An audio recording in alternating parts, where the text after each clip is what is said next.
Hi viewers, today நம்ம என்ன பார்க்க போறோம்னா 8ஆம் வகுப்பு பாகம் 1 அலகு 1 எண்கள் பயிற்சித்தாள் 1 பொருத்தமான விடையை தேர்ந்தெடுத்து எழுதுக.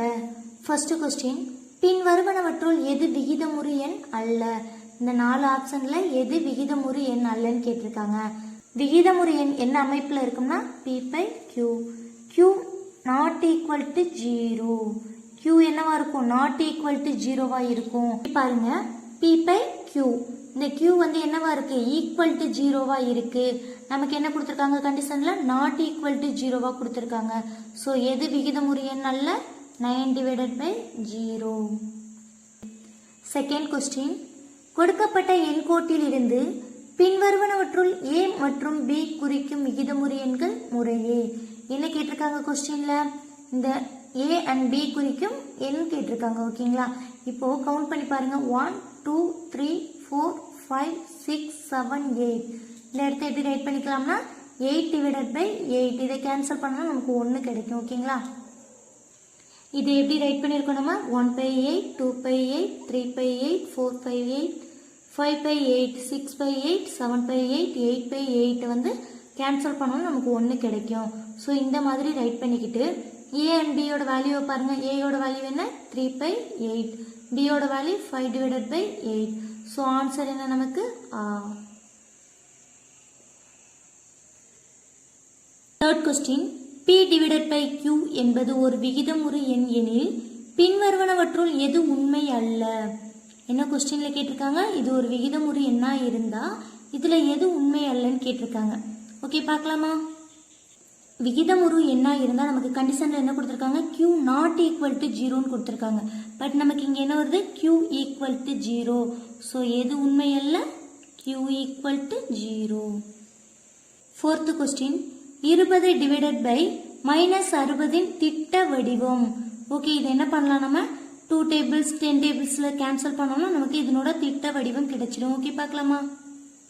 0க்கு 0 கேன்சல் பண்ணலாமா? பேலன்ஸ் என்ன இருக்கு நமக்கு? 2/-6. இதை 2 tablesல கேன்சல் பண்ணலாமா? 1 3 2s are 6. ஸோ ஆன்சர் என்ன வருது நமக்கு? 1/-3 or -1/3. இங்கே ஆன்சர் என்ன? E -1/3. ஃபிஃப்த் क्वेश्चन -1/2 மற்றும் 3/2 குறிக்கும் சரியான எண்கோட்டினை தேர்ந்தெடு. தேர்ட் ஒன் பாருங்க. -1க்கும் 0க்கும் இடையில என்ன இருக்கு? -1/2. இங்க -2/2ன்னு போட்டோம்னா நமக்கு 2 tablesல கேன்சல் ஆகும்போது என்ன கிடைக்கும்? -1 தான் கிடைக்கும். நெக்ஸ்ட் இங்க பாருங்க. 1க்கும் 2க்கும் இடையில என்ன இருக்கு? 3/2.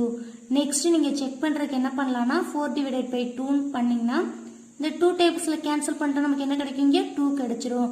சோ இதுல கரெக்டான ஆன்சர் இது E. சிக்ஸ்த் क्वेश्चन -11/17 கூட்டல் எதிரன், அதாவது கூட்டல் எதிரன் கேட்டிருக்காங்க. சோ இதுக்கு ஆப்போசிட் என்ன? 11/17. ஏன்னா இதை ஆட் பண்ணாதான் நமக்கு என்ன கிடைக்கும்? ஆன்சர் 0ன்னு கிடைக்கும். சோ நமக்கு ஆன்சர் என்ன கிடைக்குது?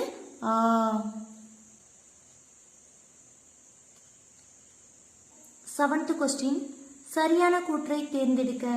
இதுல ஃபர்ஸ்ட் ஆப்ஷன் மட்டும்தான் கரெக்டா இருக்கும். ஏன்னா செகண்ட் ஒன் பாருங்க ஈக்குவல் டு 0 கிடையாது. தேர்ட் ஒன் பாருங்க greater than or equal to 0, இதுவும் தவறு. நெக்ஸ்ட் பாருங்க கிரேட்டர் தென் 0, இதுவும் தவறு. சோ என்ன ஆன்சர் கிடைக்கும் நமக்கு? எட்டாவது क्वेश्चन -11/50 13/50 -17/50 19/50 ஆகியவற்றை இறங்கு வரிசையில் எழுதினால் முதலில் வரும் விகிதமுறு எண் எது? ஓகே, இதை ஃபர்ஸ்ட் நம்ம இறங்கு வரிசையில ரைட் பண்ணிடலாமா?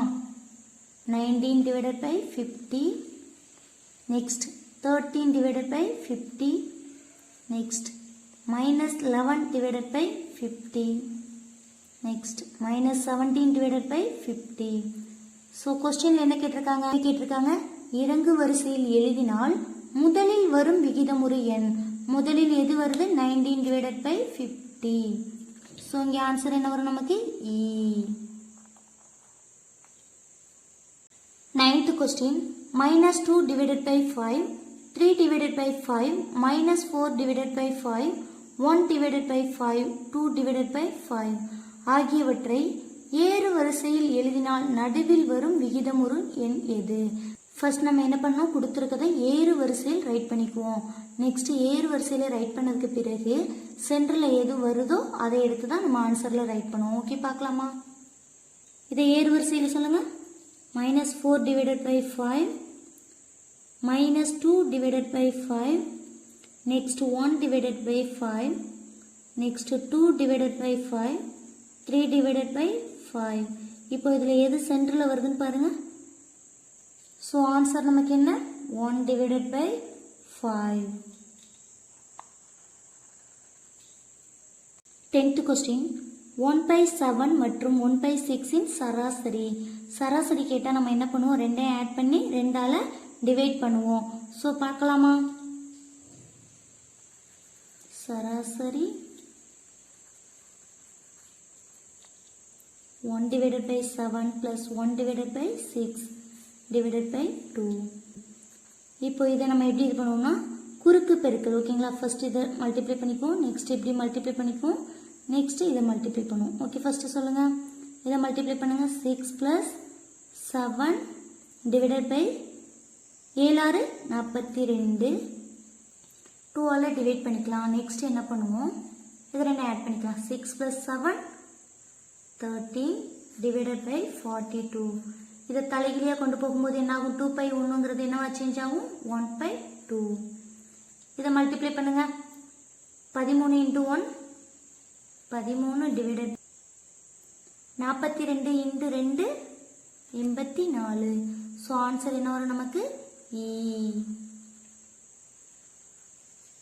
11th question, இரண்டு விகிதமுறு எண்களின் கூடுதலும் ஒரு விகிதமுறு எண் என்பதை குறிக்கும் பண்பு அடைவு பண்பு.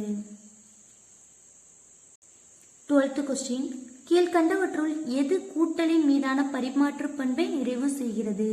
எது பரிமாற்று பண்பை நிறைவு செய்கிறதுன்னு பார்ப்போமா? கூட்டல்னு சொல்லிட்டாங்க. ஸோ இதில் பாருங்க, நாட் ஈக்குவல்ட்டுன்னு சொல்லிட்டாங்க, இதுவும் வராது. இது கூட்டல் கிடையாது, இது பெருக்கல். ஸோ கூட்டலின் மீதான பரிமாற்று பண்பை எது நிறைவு செய்கிறது? E. ஏன்னா அதை ஆட் பண்ணி பாருங்க. 3 plus 5 8, 8 divided by 8. இங்கேயும் பாருங்க 5 plus 3 8, 8 divided by 8 தான் ஆன்சர் வரும். ஸோ இதுதான் கரெக்ட். 13வது கொஸ்டின், கீழ்கண்டவற்றுள் எது பெருக்கலின் மீதான அடைவு பண்பை நிறைவு செய்கிறது? அடைவு பண்பு கேட்டிருக்காங்க. ஸோ ஃபர்ஸ்ட் ஒன் தான் correct. -5 divided by 7 into 2 divided by 5 இன் பெருக்கு தொகையும் ஒரு விகிதமுறு எண். இதுதான் ஆன்சர் கரெக்ட். நெக்ஸ்ட் பாருங்க, இது அடைவு பண்பு கிடையாது, இது பரிமாற்று பண்பு. இது நாட் ஈக்குவல்ட்டுன்னு சொல்லியிருக்காங்க, பரிமாற்று பண்பு தான். நெக்ஸ்ட் இது இதனோட பெருக்கு தொகை ஒரு விகிதமுறு எண் அல்லன்னு சொல்லியிருக்காங்க. பட் நமக்கு என்னவா இருக்கும், அதுவும் ஒரு விகிதமுறு எண்ணாகத்தான் இருக்கும். ஸோ அதான் கரெக்டான ஆன்சர். சுருக்கமான விடை தருக. 14வது question, சுருக்குக. -7 divided by 8 plus 5 divided by 6. இதை சுருக்கலாமா? ஃபர்ஸ்ட் நம்ம என்ன பண்ணுவோம், குறுக்கு மல்டிப்ளை பண்ணிக்கலாம். நெக்ஸ்ட்டு இதை மல்டிப்ளை பண்ணிக்குவோம். இது ஈஸியாக இருக்கும் இந்த மெத்தடு. ஓகே, ஃபர்ஸ்ட் இதை மல்டிப்ளை பண்ணுங்க. 7 6 are 42, 5 8 are 40. இங்கே பாருங்க, இங்கே மைனஸ் இருக்கு. மைனஸும் ப்ளஸும் மல்டிப்ளை ஆகும்போது நமக்கு என்ன கிடைக்கும், மைனஸ். Next 6 8 are 48. இப்போ ஒரு மைனஸ் இருக்கு, ஒரு பிளஸ் இருக்கு. அப்படி இருந்தால் நம்ம என்ன பண்ணுவோம், பெரிய நம்பர்லேருந்து சின்ன நம்பர் லெஸ் பண்ணிட்டு பெரிய நம்பரோட சிம்பிள் போடுவோம். இங்கே பெரிய நம்பர் எது, 42 தான் பெரிய நம்பர். அப்போ 42லேருந்து 40 கழிச்சிட்டோம்னா நமக்கு என்ன கிடைக்கும், 2. அப்போ அதனோட குறி என்ன, மைனஸ். ஸோ இங்கே ஆன்சர் என்ன வரும் நமக்கு, -2 divided by 48. இரண்டாம் வாய்ப்பாடில் இதை கேன்சல் பண்ணலாமா? கேன்சல் பண்ணுங்க. 1 2 2s are 4, 4 2s are 8. So answer என்ன கிடைக்குது நமக்கு, -1 divided by 24. 15வது கொஸ்டின், -5 divided by 6 இலிருந்து எந்த எண்ணை கழிக்க -1 divided by 6 கிடைக்கும்? ஓகே, பார்க்கலாமா? என்ன நம்பர் கொடுத்துருக்காங்க, -5 divided by 6. 6 இலிருந்து எந்த எண்ணை எண்ணை கழிக்கன்னு கேட்டிருக்காங்க. ஸோ நமக்கு அது எந்த எண்ணுன்னு தெரியாது. அதை என்னென்னு எடுத்துக்குவோம், எக்ஸ் ஈக்குவல் டு என்ன கிடைக்குது நமக்கு, -1 டிவைடட் பை 6. இப்போ என்ன பண்ணலாம், நம்ம -x அப்படியே வச்சுக்கிட்டு இது அந்த சைடு போகும்போது இந்த சைடு மைனஸில் இருக்குது, அப்போது ப்ளஸ்ஸாக சேஞ்ச் ஆகும். 5 டிவைடட் பை 6. நமக்கு டினாமினேட்டர் சேமாக இருக்குது. ஸோ நம்ம என்ன பண்ணுவோம், 6 அப்படியே வச்சுக்கிட்டு -1 + 5. ஸோ 5லேருந்து 1 லெஸ் பண்ணிக்கலாம், நமக்கு என்ன கிடைக்கும் ஆன்சர் 4. 4க்கு எதனோட சிம்பிள் போடணும், ப்ளஸ் சிம்பிள் தான் போடணும். So 4 divided by 6. இப்போ இதை 2 டேபிள்ஸில் கேன்சல் பண்ணலாமா, 2 2 4, 3 6. நெக்ஸ்ட் எக்ஸ் ஈக்குவல் டு இந்த மைனஸ் வந்து அந்த சைடு போயிடும். ஓகேங்களா, -2 டிவைடட் பை 3. இதுதான் இதனோட ஆன்சர். 16வது கொஸ்டின், 15 டிவைடட் பை 28ஐ -5 டிவைடட் பை 14 தலைகீழியால் பெருக்குக. ஃபர்ஸ்ட் என்ன சொல்லியிருக்காங்க, 15 28 அப்படியே ரைட் பண்ணிக்குவோம். இதனோட தலைகீழியில தான் பெருக்க சொல்லியிருக்காங்க. ஸோ அதனோட தலைகீழி எது, 14 டிவைடட் பை -5. இதை கேன்சல் பண்ணலாமா, 3 15. நெக்ஸ்ட்டு ஒரு 14 14 14 28. ஸோ இதை மல்டிப்ளை பண்ணுங்கள், 3 டிவைடட் பை -2. ஆன்சர் என்ன கிடைக்கும் நமக்கு, -3 டிவைடட் பை 2. 17வது கொஸ்டின், ஒரு மீட்டர் கம்பியின் விலை ரூபாய் 49 டிவைடட் பை 3 எனில் 207 டிவைடட் பை 7 மீட்டர் நீளமுள்ள கம்பியின் விலை என்ன? ஸோ ஒரு கம்பியின் விலை தான் கொடுத்துருக்காங்க, அதாவது 1 மீட்டர் கம்பியின் விலை தான் கொடுத்துருக்காங்க. ஸோ நம்ம என்ன பண்ணோம், இது ரெண்டையும் மல்டிப்ளை பண்ணோம்னா நமக்கு அதனோட விலை கிடைச்சிரும். ஓகே, பார்க்கலாமா, 49 divided by 3 into 207 divided by 7. 3 டேபிள்ஸில் கேன்சல் பண்ணோம்னா 6 3 18, பேலன்ஸ் 2 27, 9 3 27. நெக்ஸ்ட் 1 7 7 7 49. ஓகேங்களா, இப்போ இது ரெண்டையும் நம்ம மல்டிப்ளை பண்ணோம், 7 இன்ட்டு 69. இது ரெண்டையும் மல்டிப்ளை பண்ணுங்க, 7 9 63, பேலன்ஸ் 6 இருக்குது, 6 7 42, 42 + 6 48. ஸோ அதனோட விலை எவ்வளோ, 483. 18வது கொஸ்டின், ஒரு செவ்வக வடிவ அலுமினிய தகட்டின் பரப்பளவு 3/4 சதுர மீட்டர். அத்தகட்டின் நீளம் 51 டிவைடட் பை 40 மீட்டர் எனில் தகட்டின் அகலத்தை காண்க. செவ்வக வடிவ பரப்பளவு கொடுத்துட்டாங்க. பரப்பளவுனா நமக்கு என்ன ஃபார்முலா, L × B. இப்போ L நீளம் கொடுத்துட்டாங்க, என்ன கேட்டிருக்காங்க, அகலம் கேட்டிருக்காங்க. ஸோ பார்க்கலாமா, L எவ்வளோ கொடுத்துருக்காங்க, 51 divided by 40 into B equal to பரப்பளவு நமக்கு 354 கொடுத்துருக்காங்க. நெக்ஸ்ட் நம்ம என்ன பண்ணுவோம், Pயை மட்டும் இந்த சைடு வச்சுட்டு 354 இன்டு இது இந்த சைடு போகும்போது எப்படி சேஞ்ச் ஆகும், 40 டிவைடட் பை 51.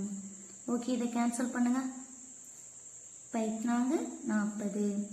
நெக்ஸ்ட் ரெண்டையும் மல்டிப்ளை பண்ணுங்க, 3 10 30 டிவைடட் பை 51. இதை கேன்சல் பண்ணலாமா, 3 30, 1 3 3, பேலன்ஸ் என்ன இருக்கும் நமக்கு 2 21, 7 3 21. அகலம் எவ்வளோ கிடைச்சிருக்கு நமக்கு, 10/17.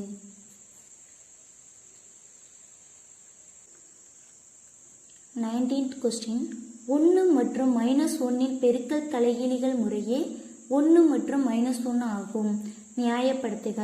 ஓகே, ஃபர்ஸ்ட் 1 எடுத்துக்கலாம். அதை எப்படி ரைட் பண்ணலாம், நம்ம 1 டிவைடட் பை 1. அதனோட தலைகீழ் என்னன்னு பார்க்கலாமா, 1 டிவைடட் பை 1. இதை எப்படி ரைட் பண்ணலாம், நம்ம 1. எந்த சேஞ்சஸும் இல்லை. ஓகேங்களா, 1க்கு எப்பொழுதுமே டிவைடட் பை 1 தான் இருக்கும், அதனோட தலைகீழியும் என்னவாக இருக்கும், 1 தான் இருக்கும். நெக்ஸ்ட்டு -1 எப்படி ரைட் பண்ணுவோம், -1 டிவைடட் பை 1. இதனோட தலைகீழ் என்னன்னு பார்க்கலாமா, 1 டிவைடட் பை -1. இதை எப்படி ரைட் பண்ணலாம், -1. ஸோ இதில் எந்த சேஞ்சஸுமே கிடையாது. -1 இருந்துச்சுன்னா அதனோட தலைகீழி -1 தான் இருக்கும். 20வது question, 1 divided by 8 greater than 1 divided by 9 எனில் 1/8 மைனஸ் 1/9 என்பது மிகையாகும். காரணம் தருக. ஓகே, பார்க்கலாமா? இந்த சைடு உள்ளது பெரியது. ஸோ அதை எப்படி நம்ம ரைட் பண்ணிப்போம்? பெரியது 1/8 கிரேட்டர் தென் 1/9 வந்து சிறியது. Next 1/8 minus 1/9. இது என்ன பண்ணுவோம்? First cross multiply. நெக்ஸ்ட்டு இதை மல்டிப்ளை பண்ணுவோம். ஓகேங்களா? மல்டிப்ளை பண்ணுங்கள். 9 மைனஸ் 8 8 72. பெரிய நம்பர்லேருந்து சின்ன நம்பர் லெஸ் பண்ணுங்கள். 9லேருந்து 8 லெஸ் பண்ணுறோன்னா பேலன்ஸ் என்ன? 1. 1ஓட சிம்பிள் என்ன இருக்குது? +1 /72. இது பெரிய நம்பர் என்பது மிகையாகும். 21வது கொஸ்டின், ஏறு வரிசையில் எழுதுக. நமக்கு பாருங்கள், டினாமினேட்டர் எல்லாமே டிஃப்ரெண்ட் நம்பர்ஸாக இருக்குது. இது எல்லாமே நம்ம என்னன்னு கொண்டு வரணும்? சேம் நம்பராக கொண்டு வந்தால் தான் நம்மளால் ஏறு வரிசையில் ரைட் பண்ண முடியும். ஓகேங்களா? இப்போ எப்படி கொண்டு வரலான்னு பார்க்கலாமா? நமக்கு மீச்சியமாக எடுத்து பார்த்தா எவ்வளோ வருது? 300 வருது. ஸோ எல்லாமே இங்கே 300 வர்ற மாதிரி நம்ம மல்டிப்ளை பண்ணோம். ஓகே, பார்க்கலாமா? First one -7 divided by 25. 25 கூட எதை மல்டிப்ளை பண்ணால் 300 வருதுன்னு பார்க்கலாம். ஓகேங்களா? 5 5s are 25. 25 கூட எதை மல்டிப்ளை பண்ணால் நமக்கு 300 வரும்? 2 2s are 4, 4 3s are 12. So நம்ம ரெண்டுலேயுமே 12ஆல் மல்டிப்ளை பண்ணணும். Next -3 divided by 20. இது கூட 15 மல்டிப்ளை பண்ணாலும் நமக்கு 300 வரும். ஸோ மேலேயும் கீழே நம்ம என்ன பண்ணிக்கிறோம்?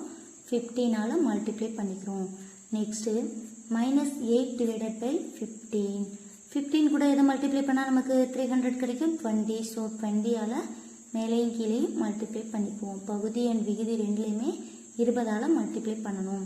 Next -11 divided by 30. 30 கூட எதை மல்டிப்ளை பண்ணால் நமக்கு 300 கிடைக்கும்? 10. ஸோ பகுதி அண்ட் விகுதியில் நம்ம 10ஆல் மல்டிப்ளை பண்ணிக்கணும். நெக்ஸ்ட்டு இதெல்லாம் மல்டிப்ளை பண்ணுங்கள். இதை மல்டிப்ளை பண்ணால் நமக்கு என்ன கிடைக்கும்? -84 டிவைடட் பை 300. இதை மல்டிப்ளை பண்ணால் நமக்கு என்ன கிடைக்கும்? -45 டிவைடட் பை 300. நெக்ஸ்ட்டு இதை மல்டிப்ளை பண்ணால் நமக்கு என்ன கிடைக்கும்? -160 டிவைடட் பை 300. நெக்ஸ்ட்டு இதை மல்டிப்ளை பண்ணால் என்ன கிடைக்கும்? -110 டிவைடட் பை 300. இப்போ இதை ஏறு வரிசையில் நம்ம ரைட் பண்ணலாமா? ஏறு வரிசைனா எப்படி ரைட் பண்ணுவோம்? சின்ன நம்பர்லேருந்து பெரிய நம்பருக்கு ரைட் பண்ணுவோம். இப்போ இதில் ஃபஸ்ட்டு சின்ன நம்பர் எது? இதுதான் ஃபர்ஸ்ட். நெக்ஸ்ட்டு ஓகே, இப்படி தான் நம்ம ஏறு வரிசையில் ரைட் பண்ணோம். இதுக்கு இப்போ இதில் எந்த நம்பர் வருது? -8 டிவைடட் பை 15. நெக்ஸ்ட் 2 வந்து என்ன நம்பர் வருது? -11 டிவைடட் பை 30.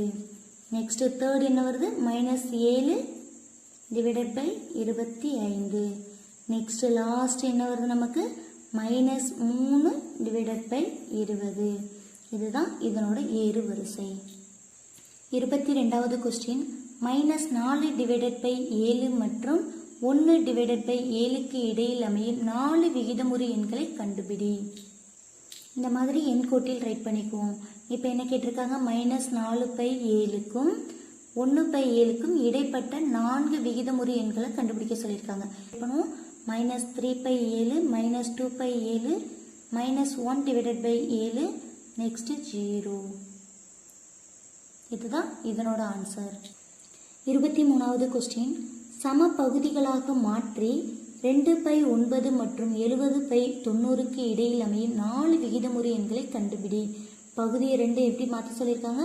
சேமாக சமமாக மாற்றி நெக்ஸ்ட் 4 விகிதமுறு எண்களை கண்டுபிடிக்க சொல்லியிருக்காங்க. ஓகே, பார்க்கலாமா? 2 பகுதிகளும் சமமாக இருக்க நம்ம என்ன பண்ணணும்? இதை 10ஆல் பெருக்கணும். ஓகே, பார்க்கலாமா? 10ஆல் பெருக்கும்போது பகுதி அண்ட் விகுதி ரெண்டுலேயுமே 10ஆல் மல்டிப்ளை பண்ணணும். மற்றும் 70/90. இப்போ இதை மல்டிப்ளை பண்ணுங்கள். 2 2 10 20 டிவைடட் பை 90 மற்றும் 70/90. இப்போ இதுக்கு இடையில் உள்ள 4 விகிதமுறை ரைட் பண்ணிடலாமா? 21/90, 22 divided by 90, 23 by 90, 24 by 90, 25 by 90, இப்படி 70 வரை நம்ம ரைட் பண்ணிட்டு போகலாம். பட் நமக்கு கேட்டிருக்கிறது 4 தான் கேட்டிருக்காங்க. ஸோ நம்ம 4 இது வரை ரைட் பண்ணிக்கலாம். 24வது கொஸ்டின், மீச்சிமா முறையில் -2 டிவைடட் பை 3 மற்றும் -1 டிவைடட் பை 5க்கு இடையில் அமையும் 6 விகிதமுறை எண்களை கண்டு.